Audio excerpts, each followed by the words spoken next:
देखिए, आदरणीय पंडित जी मेरे व्यक्तिगत मेरे परिवार से उनके बहुत ही निजी संबंध रहे।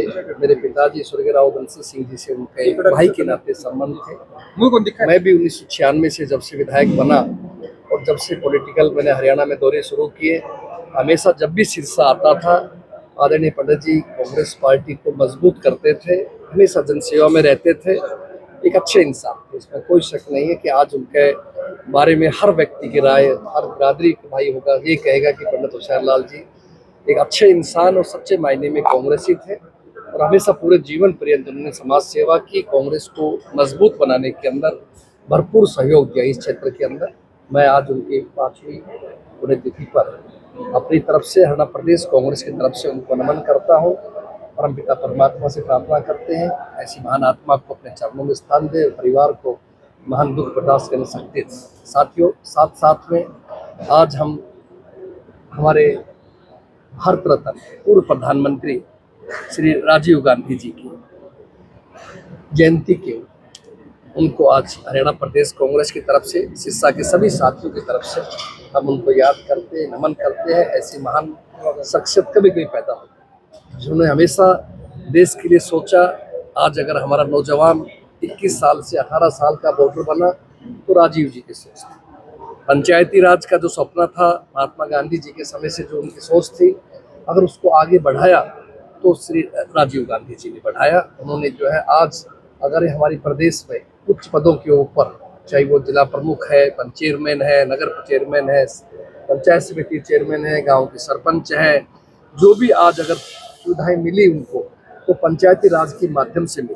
आज कंप्यूटर युग की हम बात करते हैं, वो राजीव जी के टाइम से शुरुआत हुआ। वरना आप जानते हैं ब्लैक बोर्ड चलते थे, चौक होते थे हाथ के अंदर। उस समय विपक्ष के लोग जो आज सत्ता में मजाक उड़ाया करते थे कि कैसे हिंदुस्तान में कंप्यूटर क्रांति कैसे आ सकती है, वो आपके सामने आई। इसलिए आज हम उनको याद करते हैं। इस देश को आगे ले जाने में उनका बहुत बड़ा सहयोग है, हाथ है। बीजेपी सर पूरे देश को, खासकर हरियाणा को डिजिटलाइजेशन पर लेकर आई है, लेकिन आजकल जो पोर्टल बने हुए हैं उन वजह से लोगों को काफी परेशानी हो रही है। एचकेआर के खिलाफ आपने प्रोटेस्ट भी किया था। देखिए, 12 साल के भारतीय जनता पार्टी के शासन में, चाहे वो प्रदेश में है चाहे देश के अंदर है, हर वर्ग भारतीय जनता पार्टी से नाराज है। किसान भाइयों को आपने देखते हैं, ना फसल का भाव एमएसपी मिल पाती है, ना खाद है, ना बीज है, कोई किसी पर सुविधा नहीं है। किसानों को वायदा किया गया था प्रधानमंत्री जी ने कि 2022 तक आमदनी दुगनी कर देंगे। आपके सामने देखा, आमदनी दुगनी नहीं हुई, कर्जा दुगना हो। इसी तरह से व्यापारी भाई, कर्मचारी भाई, हर व्यक्ति परेशान है। जहाँ तक एचकेआर का आपने प्रश्न किया, उसके बारे में कहना चाहता हूँ कि जब इन्होंने संकल्प पत्र जारी किया 2024 का, उसमें एक लाइन लिखी हुई आप पढ़ेंगे कि कौशल रोजगार निगम के 1,20,000 कर्मचारियों को हम पक्का करेंगे, ये उनकी घोषणा थी। लेकिन आज इतना समय होने के बावजूद भी जब रोजगार निगम बना, एचकेआर 2021 में बनाया गया, 22 में काम शुरू करना किया गया, रजिस्ट्रेशन मांगा गया, लगभग 15 लाख हमारे नौजवानों ने रजिस्ट्रेशन करवाया। और आपको सुन के आश्चर्य होगा, लगभग 1,13,000 ही उसमें सर्विस लगाए गए और 1,13 में से भी 97,000 वो लोग हैं जो दूसरे विभागों पे काम कर रहे थे, उनको डिप्लॉयड किया गया। एम्प्लॉयमेंट लेटर नहीं, अपॉइंटमेंट लेटर नहीं था, डिप्लॉयड लेटर था। और उसके अलावा लगभग 16,000 कुछ संख्या ही नहीं लगाई गई। तो आप देख सकते हो पूरी उस लिस्ट लगाए तो 1.15% पड़ता है, जो कि अपने आप में एक तरह का मजाक है। हर साल रिन्यूअल कराना पड़ता है एचकेआर कर्मचारी को, टर्मिनेशन की तलवार लटकती रहती है। पूरी डिग्री होने के बावजूद उन लोगों को जो है तनख्वाह 15 से लेकर 20,000 मुश्किल से मिलती है, ना कोई सुविधाएं मिलती है, ना पूरी कोई उनको डीए है, एचआरए है, जो सुविधाएं मिलनी चाहिए नहीं मिल पा रही। वो बेचारे बड़े दुखी है। इसलिए प्रदेश कांग्रेस ने कल पूरे प्रदेश के सभी साथियों को, नेताओं को, विधायक, सांसद, जिला अध्यक्ष और सभी हमारे बहुत साथियों ने चंडीगढ़ पंचकुला में पहुंच करके एचकेआर कार्यालय के सामने पंचकुला में विशाल धरना दिया। हमारी मौसम खराब होने के बावजूद और प्रशासन की अनदेखी के बावजूद एक सफल धरना कांग्रेस पार्टी ने कल किया है। और साथियों, खास तौर से जो नीट की परीक्षा फेल हुई, और नीट की परीक्षा रद्द करने के बाद में लगभग 22 लाख छात्र प्रभावित हुए। 21 से अधिक छात्रों ने आत्महत्या की, छात्रों छात्राओं। और उस बात को लेके लोगों ने एक जो वैलिड जगह है धरना प्रदर्शन की, जंतर मंतर पे अगर रोष प्रकट किया तो सबका अधिकार बनता है लोकतंत्र के अंदर।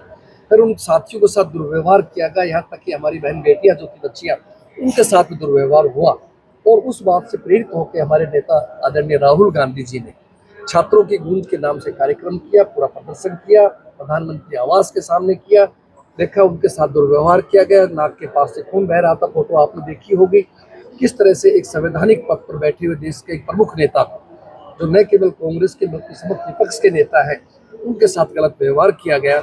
और हमारी पहली मांग थी केंद्रीय शिक्षा मंत्री इस्तीफा दें, और वो मांग सब छात्रों के सामने और राहुल जी के संघर्ष के सामने वो छात्र जो है हमारी मांग मानी गई। और इसी तरह से जो है आज पूरा छात्र पूरे देश के अंदर सड़कों के ऊपर है, और उसका परिणाम आपने देखा। अभी 12 साल की बीजेपी के शासन में शायद पहली बार ऐसा होगा कि जो उपचुनाव हुए देश में दो, जो पार्टी अपने आप को विश्व की सबसे बड़ी पार्टी कहती है, उस पार्टी के राष्ट्रीय अध्यक्ष के गृह क्षेत्र में वो चुनाव बीजेपी हारी है, अपने बूथ से भी हारी है। मध्य प्रदेश में भी उपचुनाव हारी है वहाँ सरकार होने के बावजूद।